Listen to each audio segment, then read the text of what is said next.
Welcome all of you in this video. इस video में हम लोग डिस्कस करने वाले हैं 2020 आपका जो इवेंट सेमेस्टर था उसमें जो आपका क्वेश्चंस आए हुए थे प्रोडक्शन टेक्नोलॉजी में, उसके 20 क्वेश्चन जो ऑब्जेक्टिव है वो डिस्कस करने वाला हूं। और उन क्वेश्चन से और भी अगर पॉसिबिलिटी जो क्वेश्चंस बनेंगे वो भी यहाँ पे डिस्कस करने वाला हूँ।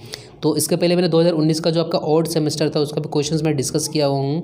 जिन लोगों ने अभी तक नहीं देखा उसका भी लिंक आपको वीडियो के नीचे मिल जाएगा, वहाँ से आप लोग जाकर देख लेना।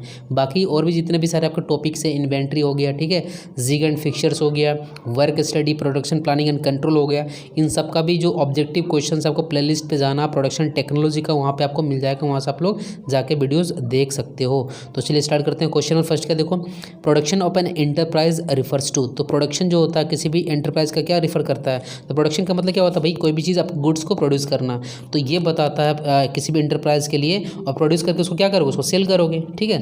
तो ये बताता है कि भाई किसी भी स्पेसिफाइड पीरियड में आप कितना टर्नओवर कर जाते हो, तो इसका ये मीनिंग होता है प्रोडक्शन का, कहाँ पे, एंटरप्राइज में। और अगर बात करूँ किसी भी प्रोडक्शन सिस्टम में, टाइप्स ऑफ प्रोडक्शन सिस्टम कितने होते हैं, दो होते हैं, एक होता है कंटिन्यूस, एक होता है इंटरमीडिएट। इंटरमीडिएट का मतलब होता है रुक रुक के प्रोडक्शन होना। इसके दो टाइप होते हैं, बैच टाइप प्रोडक्शन सिस्टम और जॉब फ्लो प्रोडक्शन सिस्टम होता है। कंटिन्यूस के भी दो होते हैं, कौन से, mass and flow production system, जिसको हम लोग लाइन प्रोडक्शन सिस्टम भी बोलते हैं, और प्रोसेस प्रोडक्शन सिस्टम भी बोला जाता है। क्लियर है। चलो नेक्स्ट क्वेश्चन देखो, higher productivity can be achieved by. Productivity क्या होती है, किसी भी मतलब ये जो होता है ये रेशियो होता है आउटपुट अपन इनपुट। तो प्रोडक्टिविटी किसी भी प्रोडक्शन सिस्टम की एफिशिएंसी को बताता है। अगर ये जितना ज़्यादा होगा, मतलब वहाँ पे जो मैन होगा, मटेरियल जो यूज़ हो रहा होगा, जो मशीन्स वहाँ पे लगे होंगे, जिस मेथड से आप बना रहे होंगे, क्या आपका प्रोसेस आप प्रोडक्ट को बना रहे होंगे, उन सब का अच्छे से वहाँ पे एफिशिएंट वे में यूज़ किया जा रहा होगा, ठीक है। तो अगर आप एक एडेप्ट करोगे प्रॉपर सिस्टम प्रिवेंट करने के लिए, किसको, मशीन का मेंटेनेंस के लिए, तो आप प्रोडक्शन सिस्टम में प्रोडक्टिविटी को बढ़ा सकते हो। बाकी सारे जितने भी रीजन है जो दिए हुए ऑप्शन है, उससे आपके सिस्टम की प्रोडक्टिविटी घटेगी। क्लियर है, इसलिए इसका आंसर सी हो जाएगा। चलो नेक्स्ट क्वेश्चन देखो, the plant location is affected to maximum extent by a single factor. तो प्लांट का जो लोकेशन होता है, तो देखो प्लांट में क्या करो, प्लांट मान लो लगाओगे, अपने लैंड खरीदा, ठीक है, उसके बाद मशीन्स वगैरह लगाओगे, जो भी कुछ करना आपको, तो वहाँ से आप करोगे कि कोई भी चीज़ प्रोडक्शन करने वाले हो, तो प्रोडक्शन करने के लिए हमें रिक्वायरमेंट, जो बेसिक रिक्वायरमेंट वो किस चीज़ की होगी, वो हमें रॉ मटेरियल की रिक्वायरमेंट होगी, ठीक है। तो अगर रॉ मटेरियल मान लो अगर अवेलेबल नहीं होगा अगर आपके सामने में, तो क्या आप कर सकते हो, मतलब प्लांट का कुछ मीनिंग वहाँ पे होगा, नहीं होगा ना। तो इसलिए प्रोक्सिमिटी टू रॉ मटेरियल जो होता है, ये सिंगल फैक्टर जो होता है प्लांट लोकेशन, ये इस पर डिपेंड करेगा, ठीक है। जिस तरह अगर हाइड्रो इलेक्ट्रिक पावर प्लांट अगर आपको लगाना है, तो सपोज जहाँ पे वाटर की अवेलेबिलिटी ज़्यादा होगा आप वहीं पर लगा सकते हो, ठीक है। तो ये रॉ मटेरियल हो गया यहाँ पे, इसलिए इसका आंसर क्या हो जाएगा, बी हो जाएगा। चलो नेक्स्ट क्वेश्चन देखो, नेक्स्ट क्वेश्चन आपका, विच is not the objectives of plant layout.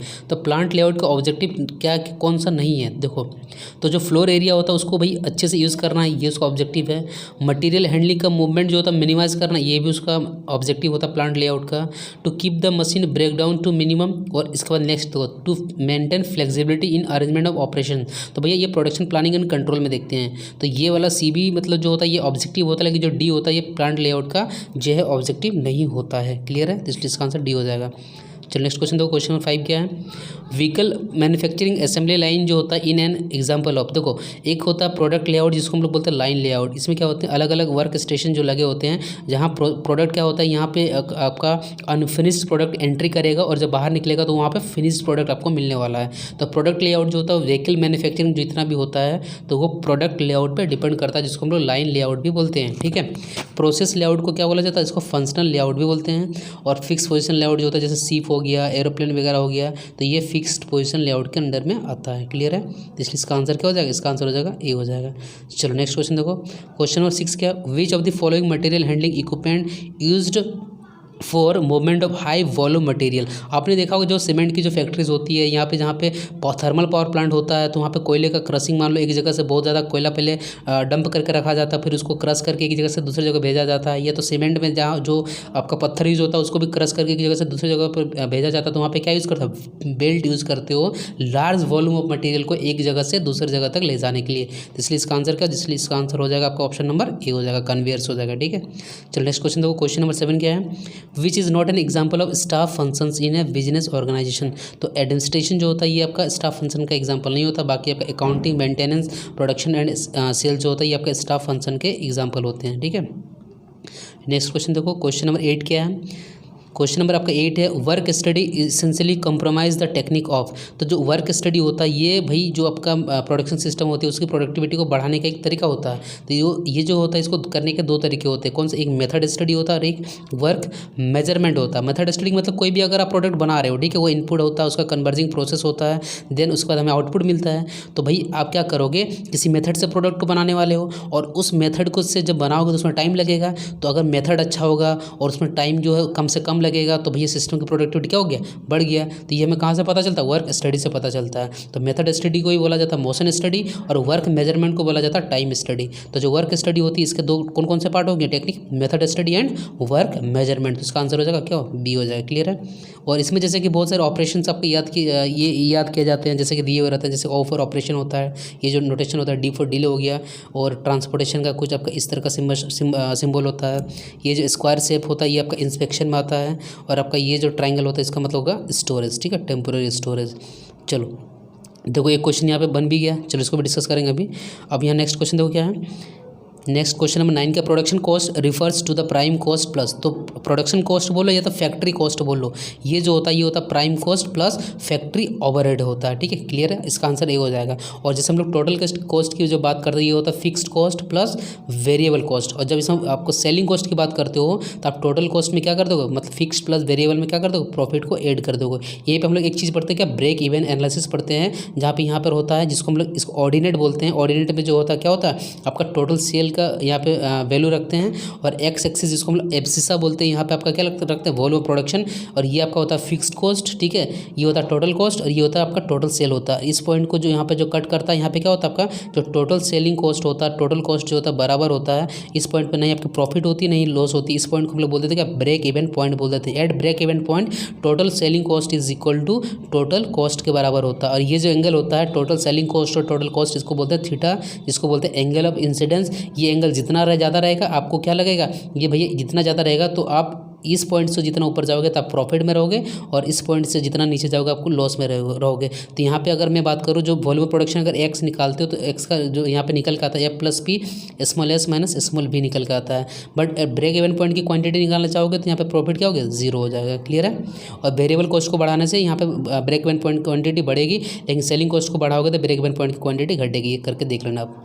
Clear है, इसलिए इस क्वेश्चन का आंसर ए हो जाएगा। क्वेश्चन नंबर 10 देखो, क्वेश्चन नंबर आपका 10 हो गया। हाँ, वर्क स्टडी तो आपके डिस्कस कर लिया हम लोगों ने। अब 11 क्या, what does the symbol square का मतलब, ये होता है इंस्पेक्शन। ऑपरेशन का ओ से होता है, डिले का आपका जो होता है डिले का डी से हो जाएगा, टेम्पोररी स्टोरेज होता है ना, स्टोरेज का हो जाएगा ये वाला आपका साइन, ठीक है। और अगर और ये वाला जो साइन था इसको ये किस लिए था, ये था आपका, देखो ये टी जैसा लग रहा है ना, तो ये एरो जो है ये ट्रांसपोर्टेशन का हो गया। क्लियर है, इसलिए इसका आंसर का ए हो जाएगा। चलो नेक्स्ट क्वेश्चन देखो, question number 12, percent idle time for man and machines is found by. तो ये एनालिटिकल जो सैम्पलिंग होता है उसके द्वारा फाइंड आउट करते हैं। और बाकी जो एबीसी एनालिसिस होता है ये इन्वेंट्री एक मैनेजमेंट का तरीका होता है, जहाँ पे जो टाइप का जो आइटम होता है ये बहुत ज़्यादा कॉस्ट होता है, इसलिए हम लोग इसको 10 से 20% इसको होल्ड करके रखते हैं। और इसको जो हम लोग फ्रीक्वेंट रिव्यू करना पड़ता है, मतलब इसका हम लोग लो स्टॉक रखते हैं। क्यों? क्योंकि इसकी वैल्यू बहुत ही ज़्यादा होती है। क्लियर है। चलिए नेक्स्ट क्वेश्चन देखो, which of the following is not a work measurement technique. तो भैया देखो टाइम स्टडी, वर्क सैम्पलिंग, उसके बाद हो गया माइक्रो मोशन स्टडी, ये सारे क्या आपके वर्क मेजरमेंट टेक्निक के तरीके हैं, बट मोशन टाइम डेटा जो होता है ये नहीं है, इसलिए इसका आंसर क्या सी हो जाएगा। क्लियर है। चलिए नेक्स्ट क्वेश्चन देखो, क्वेश्चन आपका जो गैंट चार्ट होता है, ठीक है, हाँ, जो आपका गैंट चार्ट होता है ये एसोसिएट होता है किससे, तो ये प्रोडक्शन शेड्यूल से होता है। प्रोडक्शन शेड्यूल मतलब मान लो कि कोई एक्टिविटी ए है, कोई एक्टिविटी बी है, तो मान लो ए को लग रहा 5 डे, बी को लग रहा कितना 7 डे। तो देखो ये क्या दिख रहा है कि ये ज़्यादा दिख रहा है ना, तो मतलब ये 5 डे हो गया, 7 डे हो गया। तो ये जो टाइम जो मैनेजमेंट आप दिखा रहा है ये प्रोडक्शन का शेड्यूल दिखा रहा है कि भाई ए को अगर हम लोग काम करेंगे तो इसमें 5 मिनट लगने वाला, बी को करेंगे तो 7 मिनट लगने वाला है, ठीक है, प्रोडक्ट में। तो ये प्रोडक्शन शेड्यूल के बारे में ये सब जो रहता है ये चार्ट, ये कहाँ पर रहता है, गैंट चार्ट में रहता है। क्लियर है। तो नेक्स्ट क्वेश्चन देखो, in which technique no symbols are used. ठीक है, तो देखो flow diagram, flow process chart, outline process chart, इन तीनों में जो होता है आप सिंबल्स का यूज़ करते हो। ठीक है, स्ट्रिंग डायग्राम मतलब होता है जो रस्सी के द्वारा ये सब दिखाया जाता है, नोटेशन कहाँ कैसे कैसे मूवमेंट हो रहा होगा प्रोडक्ट का, तो वहाँ पे आप सिंबल्स का यूज़ नहीं करते, इसलिए इसका आंसर क्या हो जाएगा, सी हो जाएगा।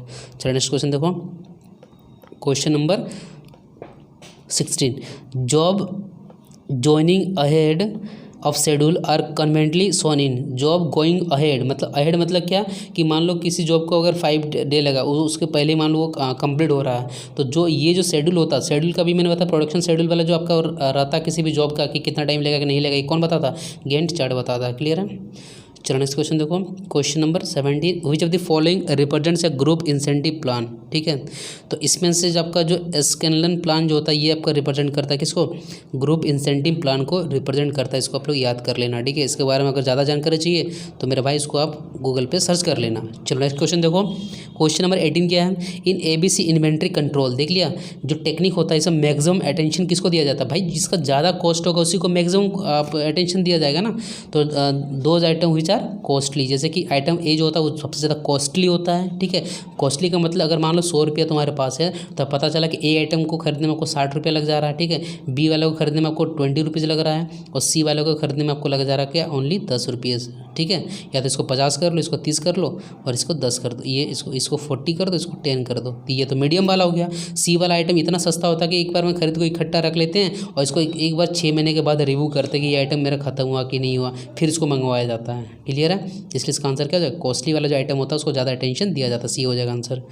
क्वेश्चन नंबर देखो, नेक्स्ट देखो, क्वेश्चन नंबर नेक्स्ट क्या है, बीन कार्ड जो होता है used in keeping records of. तो जो बीन कार्ड होता है ये स्टोर कीपर जो होता है, जहाँ पे सामान को आप स्टोर करके रखते हो, तो ये मटेरियल स्टोरेज का सिस्टम है, बीन कार्ड का यूज़ किया जाता है।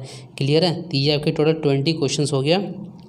अब चलो यहाँ पे क्वेश्चन छूट गया था मेरा, क्वेश्चन नंबर 19 ये क्या है, what represent the abscissa of break even chart. तो ब्रेक इवन चार्ट में आपको समझाया था, यहाँ पे रहता है एब्सिसा का मतलब होता है एक्स एक्सिस, तो यहाँ पे रहता है वॉल्यूम ऑफ प्रोडक्शन, और यहाँ पे ऑर्डिनेट बोलता है, अगर ऑर्डिनेट जो होता है ये आपका हो जाता है कहाँ पे, वाई एक्सिस में, यहाँ पे रिप्रेजेंट करता है क्या, टोटल सेल रिप्रेजेंट करता है। तो ये पूछा एब्सिसा पे, तो मतलब एक्स एक्सिस पे क्या रहेगा, वॉल्यूम प्रोडक्शन या तो सेल्स वॉल्यूम, तो आप यहाँ पे ये बोल सकते हो। वेरिएबल कॉस्ट भी नहीं होता, टोटल कॉस्ट भी नहीं होता, प्रॉफिट भी नहीं होता, इसलिए इसका आंसर सी हो जाएगा। क्लियर है, आई होप अगर वीडियो अच्छा लगा होगा तो लाइक कर देना। ठीक है, अगर आपके फ्रेंड के साथ लगे आपको शेयर करना चाहते हो तो उनके साथ भी शेयर कर लेना। मिलता है फिर नेक्स्ट वीडियो में। So guys, thanks for watching this video.